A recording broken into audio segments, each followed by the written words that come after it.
من الشيطان الرجيم بسم الله الرحمن الرحيم الحمد لله رب العالمين الرحمن الرحيم مالك يوم الدين إياك نعبد وإياك نستعين اهدنا الصراط المستقيم صراط الذين أنعمت عليهم غير المغضوب عليهم ولا الضالين آمين.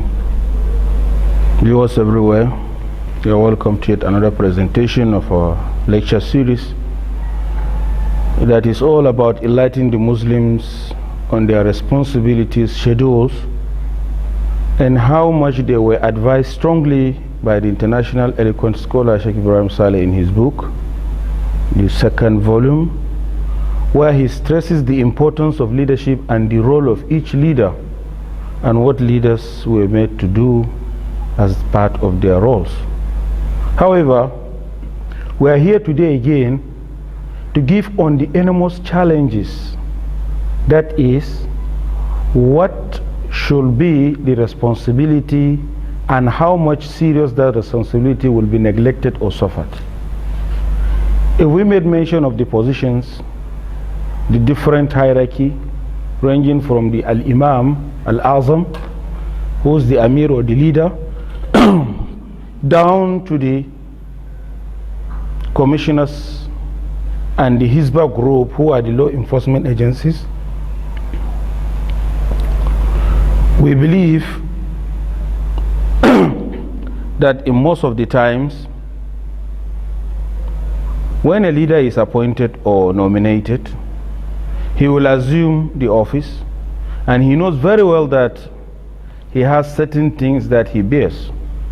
A good leader with a good government and administration will turn to be praised and recorded as one of the best in history, and sometimes life will keep on giving his name in a golden voice, saying that so leader is a profound leader that lead as an exemplary leader. There is no how that a leader will be made to be a leader without necessarily following the conditions laid down by Allah subhanahu wa ta'ala and his prophet under the Islamic leadership system. When we said Islamic leaders, we didn't mean somebody that is leading Islamic country. Any Muslim that accepted Islam as his religion and worship Allah subhanahu wa ta'ala and agreed that the Prophet Muhammad sallallahu alaihi wasallam was sent to him with his message as a messenger from God is a Muslim who's supposed to bear all these responsibilities as part of his practice. Because religion is not what you do today and leave it tomorrow, or it is not an identity of one time and the other. That's why it is described that one of the books written by Sheikh Ibrahim, Fundamentals of Islamic Leadership, Usus al-Qiyada, has stressed a lot of things on that aspect. Then in the wider perspective which we are based on today, we want to say that the good and the bad of a leader is from his administration and how much he practices Islam, as well as promises made and fail always reflect on the bad leadership. Why do Muslims today have a lot of failures than success? Simply because they adopted what is un-Islamic and they followed the right path of not serving the people but rather serving themselves, and as well as taking into cognizance the selfish interest to rule people, which is also contrary to the injunctions and teachings of Islam.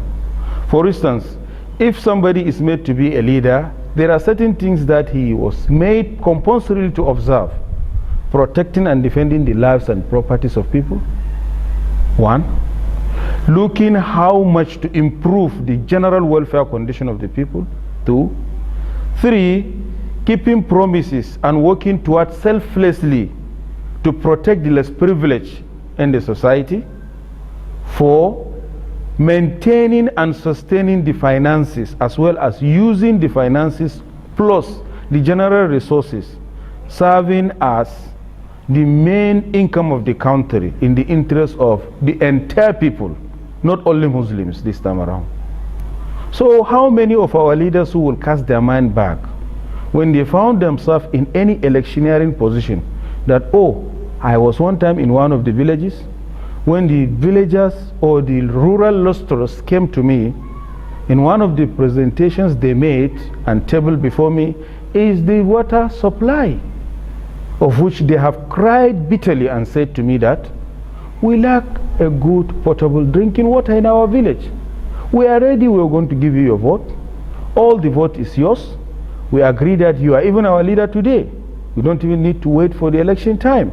If at all it is vote that will make you a leader, we have accepted that. We have submissively given you what is our mandate. So carry go, take it. As soon as he got into the position, being protected by the law, having the guards around him, the law is always in his interest. He will never think that in Islamic entitlement of leadership, the trees, the animals, the human beings, everything that is living around must be provided with water to survive. For the period you have been in that leadership, for your tenure to expire, you need to maintain that and supply it. So one of the cardinal objectives, or rather social amenities that need to be provided for good sustenance of life, is the water supply for human and animal consumption in any part within the area that you call it your constituency, whereby you need to provide that water for people to survive. What of if you promise? We believe that one of the religions that today was adopted by non-Muslims is keeping promise, because if you fail, you are an hypocrite. And this is what Islam warned Muslims not to come closer to, because the punishment of hypocrites is even higher than those who are non-believers entirely. If you are a believer and you turn to be a hypocrite, then you are now doubling your punishment. Why? Because you know and you ignore. Certainly, Allah subhanahu wa ta'ala will never make leaders to go free. And He also assigned a responsibility to the followers, that is the leads. If a leader is charged with the responsibility of saving lives, properties, defending the common cause of human being, respecting dignities, people's views, ideas, coming down to their level, justifying over matters, giving them equal treatment, forget about all the so-called divine lines that will cause what we call dichotomy or state of anarchy in any Islamic states. We also come back to say that what is the responsibility of those who follow? Of course, it is not far. Number one, as stated in page 159 or 150 to 159, those who follow the Amir or the Islamic leader or the Imam, they must have one condition or the other. These conditions are as follows. As summary, they must listen attentively and obediently to whatever order, command or pronouncement by the leader. Number two, atta, respect. They must respect the leader highly, not a respect of gain. I respect him because he has money, he has cars, he has privilege, he will give me job, he is my client, he is my tribe, he is my color, he is my race. No. You respect him because the power installed on him is by Almighty Allah subhanahu wa ta'ala. Because he said, Inni ja'ilun fil ardi khalifa. I'm going to select one of you who will serve the position of deputy or assistance or a helper on earth. It means every human being that is made to be a leader today in an Islamic world, or who is a Muslim, he should know that it is God who give him the chance to become a leader at that level. So he's assuming an office that is higher than his level, and he must make sure that he will account for every action in the hereafter. So if a good leader knows that, he is now in position to maintain and observe the laws of Almighty Allah step by step, and should avoid anything that will bring a punishment to him in the thereafter or make him to go against. And we are coming later to explain where do we have an avoidance of not to obey a leader, or at what condition should the followers not respect their leader, which is also a condition that is bearable on the followers, but it will not be explained now in our later points. We believe that after you have listened and got the message from the leader, you observe carefully and respect his views, and at the same time respect him because he is leading you from the superpower or of God that is higher than anything, and as well as watching him and observing you. So the two were all asked, وَلَنَسْأَلَنَّ الَّذِينَ أُرْسِلَ إِلَيْهِمْ وَلَنَسْأَلَنَّ الْمُرْسَلِينَ. None of us is free. We, the followers, we will also be account for our deeds and actions, as well as those who were sent to us or were made by God to lead us as well. They are also responsible for their own sides. So the two are all answerable to questions before Allah subhanahu wa ta'ala, and we certainly believe that we are going to meet him back after this our life, and he will ask us for everything.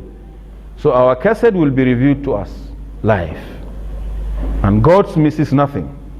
Here we know that when we listen to them, we respect them, then we submit ourselves to them. That is al-bay'ah. Submission means you will authoritatively instruct yourself that I agree that you are my leader. God made you to be my leader. I agree to obey and respect whatever command comes from you, in as much as you obey Allah and his apostles. I will also submit myself to you to work gallantly to the cause of Allah to promote Islam and Muslims in their society. I will also agree that whatever comes as a punishment from whatever wrongful act that a Muslim will commit, I will accept it. So you go ahead and lead as a good representative of my religion and my spiritual life. Then the second condition, which must also be abided, is that whatever the leader has should be protected by the followers. His family, his residential area, his people, his properties, his life, his dignity, and whatsoever. Once you are made a leader, you discover that our society today is so divided. If the leader is not my choice, then we sit down and talk about him. That is not Islamic. A leader should be supported by his people. When he is wrong, he should be corrected. And that is the message Sayyidina Al-Khalifa the First, that is the first deputies of the Prophet sallallahu alaihi wasallam, that's Abu Bakr. In his Caliphate time, he made mention of that in his first delivered message, that none of you is important to me until when he produced what is important, and none of you is so much unimportant not until when he subjected himself to that. So all Muslims are equal to the tax, and none of them is the most rejected. You count yourself a cornerstone. We like you, we still need you, and there is no how that we can do without you. So protecting the leader in his own interest and the interest of Islam is one of the responsibilities of the followers as Muslims. We cannot allow that one to happen. When somebody decides to go against his characters, or want to assassinate his character, or want to attribute bad things to him, we stand to defend that person in his absence and tell him the truth of it, that our leader is humble, he is honest, he is trusted, he is trustworthy, we like him, and he is working according to the rules of Allah subhanahu wa ta'ala and his prophet with the certified authorities. And what you assume or what you presume he did is wrong. There has never been a party to that. Then all his families and everything need to be protected under the law. Thirdly, the leader will submissively submit himself to the followers, but he should not live above the level of his office by dividing the followers, and the followers should not allow themselves to be divided. Let them count themselves as one. So on the other side, if a leader fails, we correct him. If he wants to be marginalized, or rather marginalize some and leave others, we call his attention.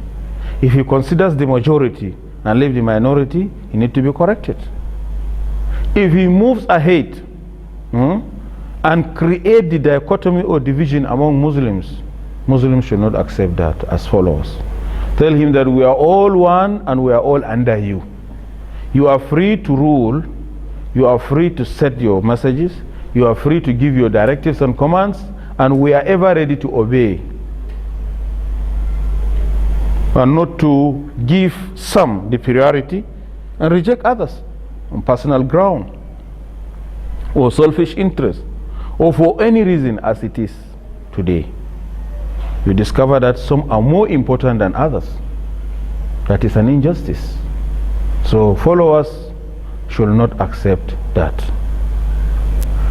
Then the present condition of our leaders have never made provision for two things. We are not allowed to go and captivate their efforts.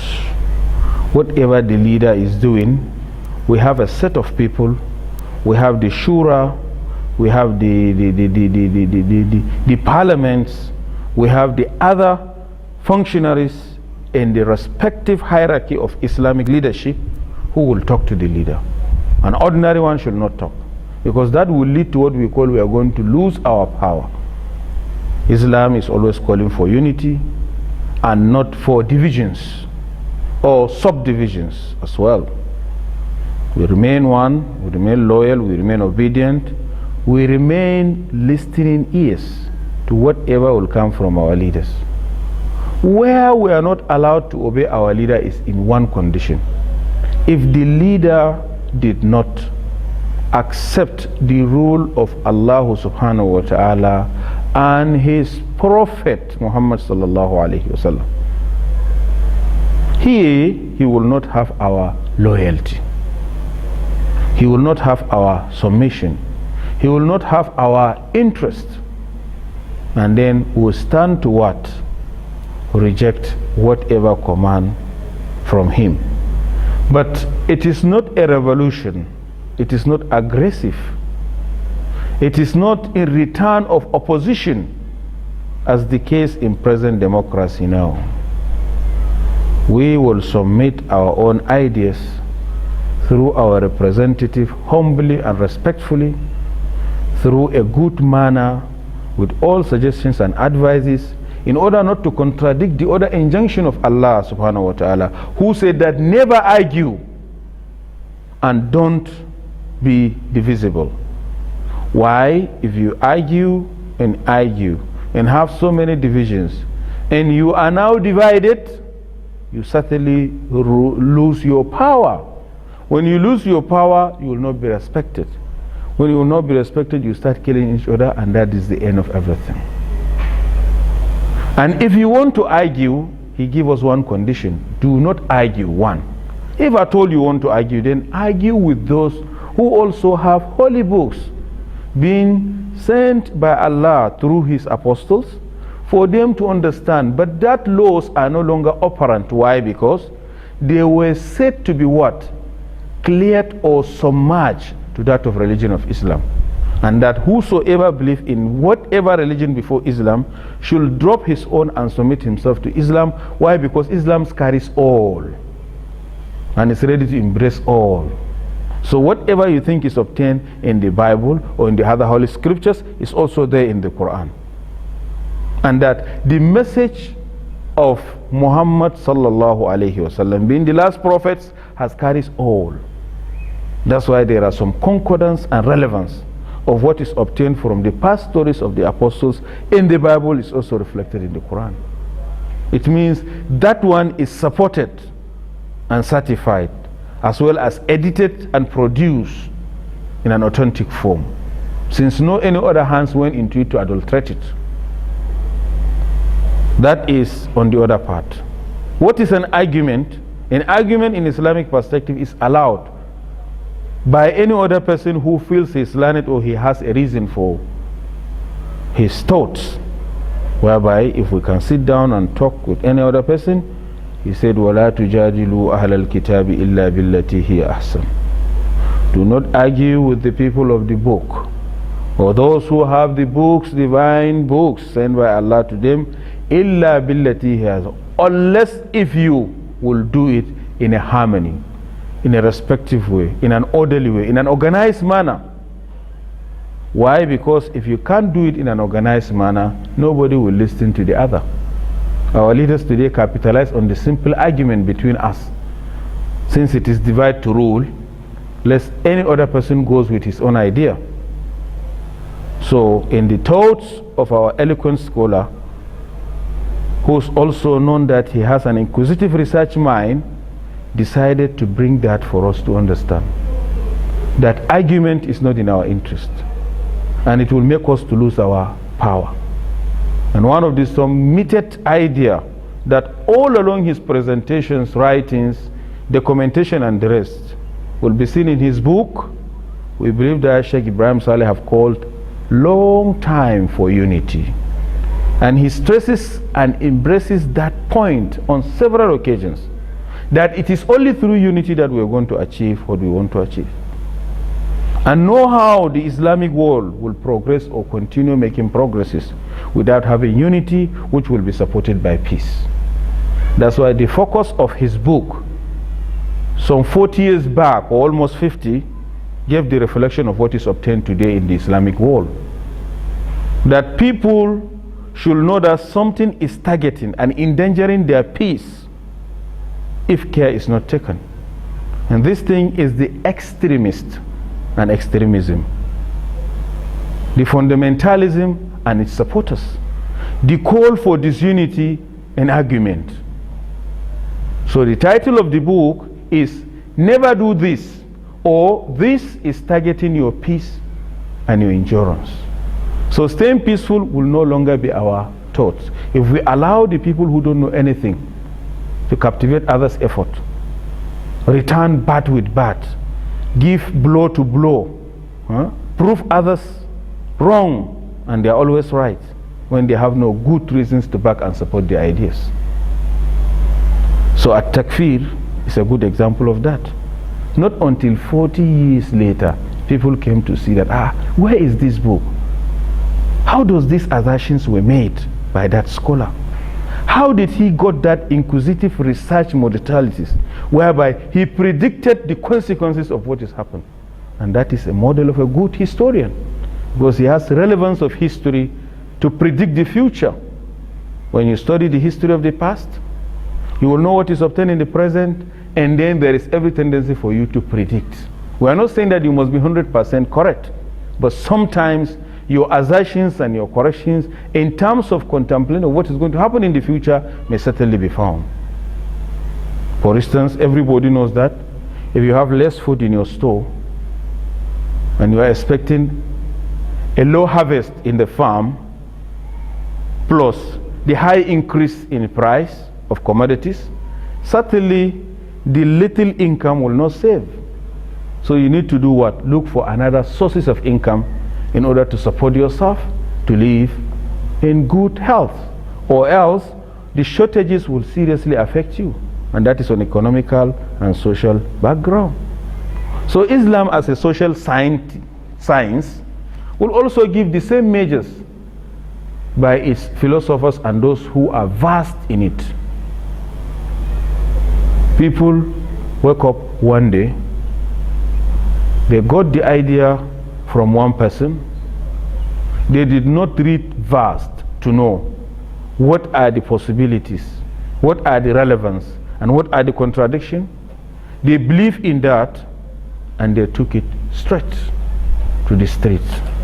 Start telling people that don't do this, don't do that, don't follow that person, don't believe in this, reject that one, this is kufr, this is shirk, this is nifaq, this is taqud. You see?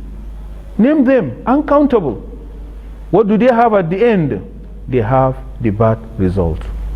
They have the insecurity. They have the serious of negligence of our Muslim community by others.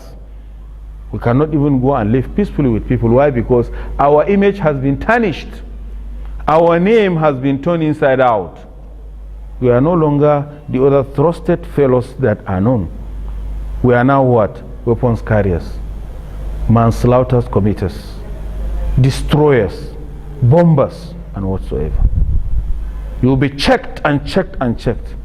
Sometimes the security measures will start right from your name and where you are coming from, or the plate number of your car give a different image. These are the results which were hated in an Islamic way. That's why a leader is made to think far ahead of the followers in order to bring a good result. I believe one of the responsibilities that Islamic leaders should have is to either say it out to people and get relieved, or document it in a book and leave it for history to judge. So even if today the Islamic world keep on criticizing some of our leaders by saying that they have not contributed their quota, we want to tell them that anybody who documented the life pattern and submitted his good ideas through a prospective and respected research manner, like Sheikh Ibrahim Saleh, have already delivered his message. What is left is for the generality to read, digest, and then analyze his ideas. But if they contradictory go against, because they are not good in literacy, or they cannot read and write, or libraries are not found in their environment, they are now doing the wrong thing. Don't judge a book from a cover. Don't judge somebody by his appearance. Allow him to say his good ideas, because human beings are best judged with their what? With their innate governed system. That is their minds. Human being is a human being because of his what? Internal understanding. If at all his level of understanding is low, his level of differentiation and senses is low, then he is lower than other human beings. If he have them high, then he is up to the task. Sometimes can even be distinguished from others and counted as what? As the best. The Prophet of Al-Islam, Muhammad sallallahu alaihi wasallam, looking at his history, he's an orphan, but better than those with fathers and mothers alive. Why? Because he got the right training through the right hands and produced what is miraculous to the world today. He invested in men who will rule the world and not the artificial shallow-minded world, which he knew very well that it will come to an end one day. Buildings, stocks, shops, markets, villages, and so on were all things that will be wiped one day. But what will remain in minds and forever is that leaders and the consequences of a good leader, or the result that will be found. Somebody who transformed the whole world in 23 years to produce men who can rule after him and keep on transmitting through a chain of transmission till the present day and forward, will never be a simple human being. Then most of his utterances are counted, and they are full of wisdom. These are his teachings that we are transmitting today live, telling people that the submissions made by the Prophet through his respected and honest tradition were also elaborately explained by any scholars of Islam by putting them in voluminous books. What is left for the Islamic world today, and more especially the younger generation, is to keep on reading and digesting. Where they are unable to understand, they should go to those who are better than them to explain things for them. And that is how a good leader will be submerged. However, the points are not ending here. We should also look at the authority of Muslim. What was said by the Prophet, if he loves the Muslim, قال صلى الله عليه وسلم من رأى من أميره شيئا, whoever saws or sees anything from his leader that did not please him, فليصبر, he should exercise patience for that, but he should not revolt, he should not aggressively react, he should not go against that leader. Why? Because when you go out of the Muslim Ummah, or when you rejected a leader and violently revolt against him, you are causing destruction to our society. Possibly the way you went out will make followers to follow you, and that is what we are afraid of. Finally we have divisions, we lose our power, we lose our control, we keep on arguing, finally we are going to fight. And the message of Rasulul Islam is to unite. So in that tradition of the Prophet, as it was reported by a Muslim in his Sahih, فَلْيَصْبِرْ فَإِنَّ مَنْ فَارَقَ الْجَمَاعَةِ. Whoever went against the Muslim Ummah, shibr, one step, and he certainly died, فَمَاتَ فَمِيتَتُهُ جَاهِلِيَّةٌ. If at all he decided to take that decision and he went against them and he dies, then that death is counted like that of pre-Islamic Jahiliyyah period, when people do not have any religious affiliation and certainly they know where they are going to for. Why is it so? The Prophet is insisting in that hadith by giving us lessons that Islam did not allow any Muslim to go against his leader. Where you are expected not to give him the accorded respect and submission is where the leader went against the injunctions of Allah subhanahu wa ta'ala and his Prophet. You also have a way of addressing your problem by telling those in authority among you, in your community, to talk to the leader, so that the leader will be redirected and his attention will be called and he's ever ready to come back. Then when he returns and repent, God is ready to accept him. And that all of us are committers of sin. All of us are not saints. No human being is free from committing mistakes or errors. We believe that error is human, and to forgive is godly. Means it is only God who forgives. And then when you forgive, you also imitate the good example. And then when you commit an error, you prove to yourself that you are a human being, because human beings are known for that. So whatever we are seeing today in the world is never without a trial, and several mistakes were corrected because they were noticed to be a mistake. And then nobody will know a mistake without suggesting or subjecting himself to what is correct. Not until when you got the correct, you discover that that one is wrong.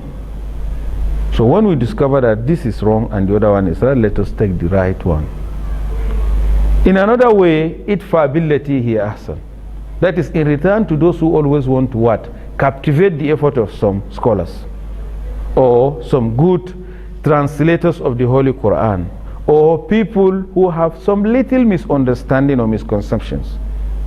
Because I and you, we don't belong to the same school of thought in terms of Maliki, Shafi, Hanafi. That does not mean that we are not the same. Those who decided to bring the school of thought were purified Muslims who have struggled, studied and worked hard, and God gave them the wisdom to contribute a little from their own understanding in order to solve some minor problems that were not reflected perfectly in the Holy Quran and the Hadith, whereby we believe that the sources of Islam are quite much. They are up to 8 or 9. If somebody decided to stick himself to the first and the second and forget about the rest, we will tell him that these are the primary. There are also the secondary ones, which were also agreed and accepted by the Islamic world.